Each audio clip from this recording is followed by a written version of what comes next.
Isa pang bagay, pag ako ay nagre-repair, chine-check ko yung mga parts na nakakabit sa kanya. Nakita ko po doon na may bahid ng kalawang yung shafting ng basket at saka doon sa ano, tornilyo ng brake drum. Kaya nung tiningnan natin yung belo, pinapalitan ko na rin kahit konti lang yung ano niya. Hindi naman totaling damage, kaya lang may leak na rin eh. Kaya pwedeng masunog yung kanyang makina. Doon naman sa switch, nag-i-stop yung switch niya. Yun ay iiwanan pa nilang ipagawa. Eh magbabayad na naman sila ng panibagong labor. Kung gusto nyo na mas makatipid, ipagawa na nila yung kanilang switch, kasi nga mas lalaki pa yung gastos nila kung iiwanan pa nila yon. Ang gusto ko kasi talaga maging maayos yung kanilang gamit. Ganyan na kumbaga na sa mga nire-repair ko, dahil hindi pwedeng pwede na. Kailangan kung dapat palitan, palitan na natin.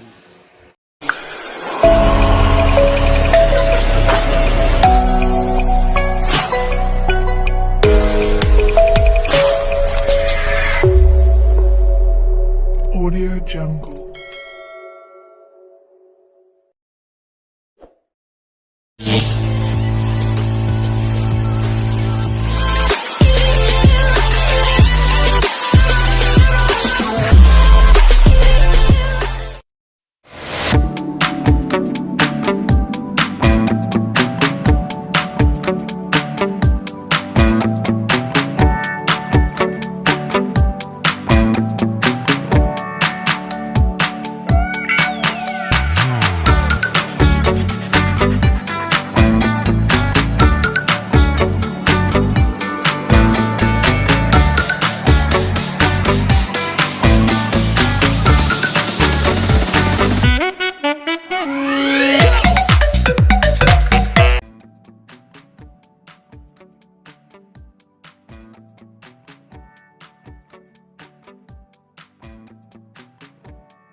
Malapit na tayo mga kamaalam, malapit na sa katotohanan. Medyo nakakapagod at medyo malayo-layo yung ating nilakad.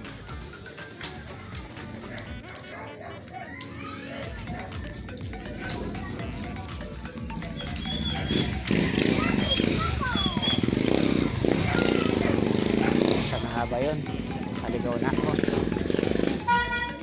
Dito sa kabila, iniiwanan ko yung ibang gamit ko doon. Kaya lang nung makita natin ang diferensya, kailangan natin kumuha ng pesa. Ayun, doon sa may lalaki nakatayo na nakadamit ng pitch.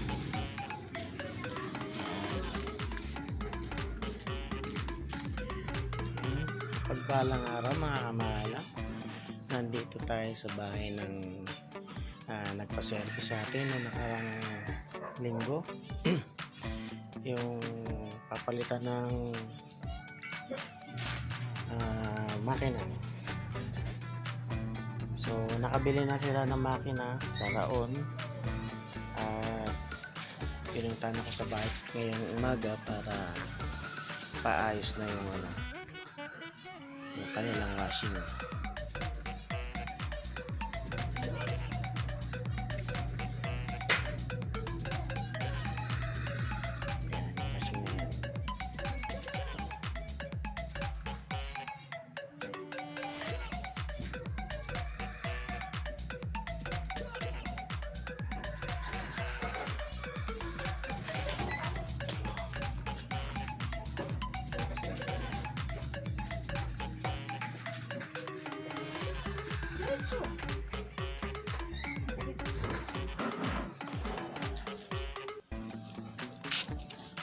So ito bago yung kanyang makina,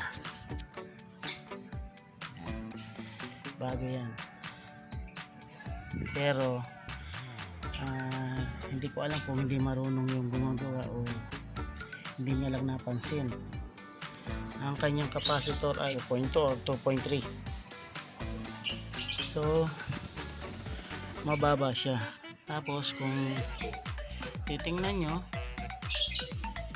kung makikita nyo dyan ang kanyang specification. Yun, nabubula na naman ako na ang kanyang capacitor doon na naka-indicate sa kanyang makina ay 5 UF. Yan ang kamalang.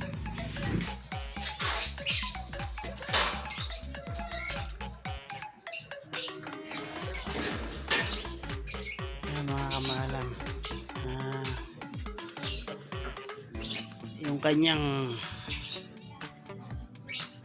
belo pinapalitan na natin kasi may tagas na. So pag hindi natin pinalitan yung kanyang belo, back job yun, magiging back job kahit na hindi natin kasalanan, magiging back job. So matagal na raw itong kanilang washing, maalaga lang yung may-ari, kaya may kalutungan na rin yung kanyang belo. Hindi pa naman grabe yung tama ng belo, pero sabi ko nga sa inyo, may tagas na siya. At yan nga po yung mga spring suspension. Tinanong ko sila kung gusto nilang palitan na rin to. Sila nagdesisyon na kung pwede pa naman to, kaya lang hindi na to aabutin ng mas matagal pa kasi tingnan nyo dito kumpara diyan. So maring magagamit pa siya, pero hindi natin masisiguro kung gaano itatagal kasi pag nasira ang spring nito, lumambot, hindi man siya maputo, lumambot, magkakaproblema do sa belo, sisirain niya yung belo kasi hindi na siya level o align dahil sa yung kakayahan ng spring, hindi na niya kayang i-push. So malaki-laki na gastos dito ng may-ari kung sila ay bumili dito ito lang sa lugar na to. Ang tanso na makina ay 1.2, pero dahil sa round sila bumili, nakamura sila, halos kalahati ang naimura nila. So ayun nga, in-advise natin na wag siyang bibili ng alon kasi konting lang yan, sira agad. So hintayin na lang natin si kung na bumalik. So stop muna natin to.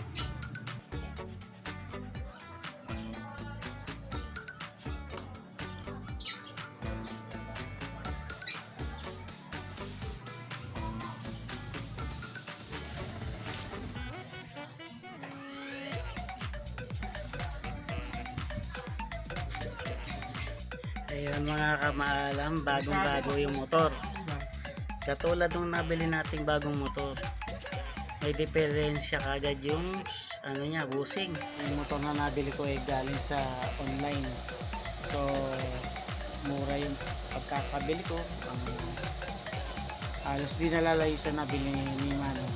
Kaya lang napansin ng anak ko nung nagwashing siya, umiinit kagad at may mga usok na lumalabas, pero hindi naman siya nasunog. Pero nung testing natin uli at tingnan ko, gano'n nga, may umiingit. Ibig sabihin sumasayad yung shafting sa busing. Kabago-bago, effective na. Pwedeng siya, yun yung factory defect. So dito pagtatagal mag-iinit, kailangan alalayan to ng paggamit. Sa part naman na yan mga kamaalam, ay hindi ko sana kakabit yung makina, yun ang sabi ko sa may-ari, kasi alanganin yung yung kanyang makinang nabili, at nakakaawa naman na napakalaki na ng nagastos niya mula pa dun sa unang pinagpagawaan niya na nagpalit siya ng makina. Kaya lang ang problema yung kanyang makinang nabili, walang warranty. Yun ang sabi sa kanya nung binila niya, wala siyang warranty. So nag-decide siya na ikabit na lang din at aalalayan na lang daw nila ang paggamit. Hindi masyadong lalagyan ng mabigat na load at ipapahinga. So pinili nila to walang warranty, kaya hindi nila may papalit to. So sa pang bagay, pag ako ay nagre-repair, sine-check ko yung mga parts na nakakabit sa kanya. Katulad nga po doon sa nasirang motor plus yung capacitor, nakita ko po doon na may bahid ng kalawang yung shafting ng basket, at saka doon sa tornilyo ng brake drum. So na ko kagad na yun ay siguradong mayroong leak. Kaya nung tiningnan natin yung belo, sabi ko pinapalitan ko na rin, kahit konti lang yung niya, hindi naman totaling damage, kaya lang may leak na rin tumutulo na, kaya pwedeng masunog yung kanyang makina. Pinapalitan ko. At nung atin naman titestingin yung kanyang kanyang dryer para makita nila yung performance ng motor, doon naman sa switch, nag-i-stop yung switch niya.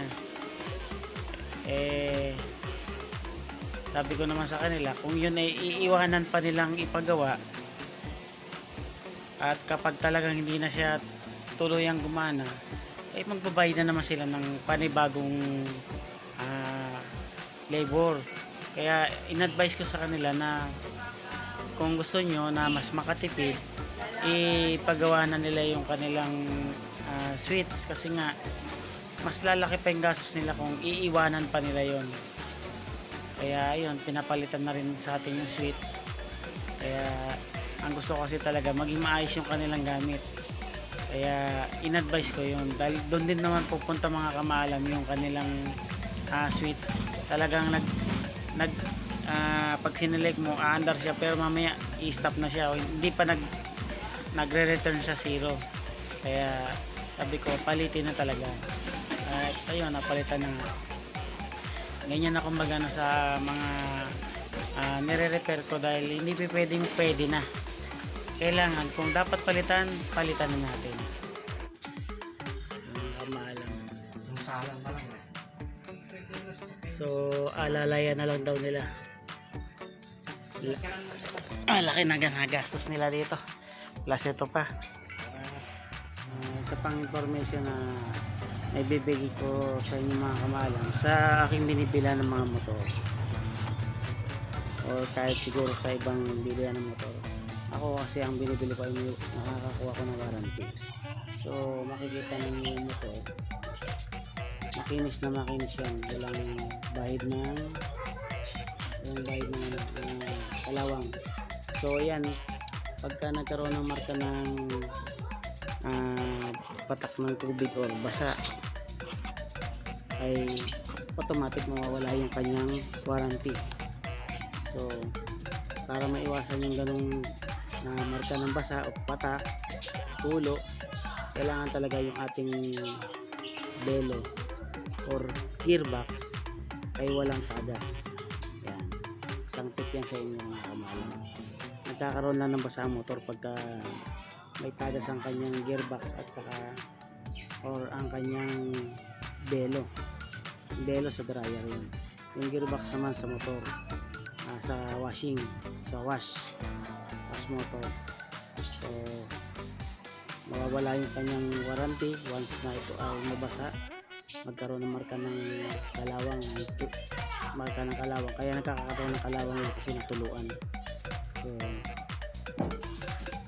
kapag ka ganun, mawawala ang warranty. So sana mga kamaalam may natutunan kayo at makatulong na kayo ibinahagi sa inyo. Maraming salamat po.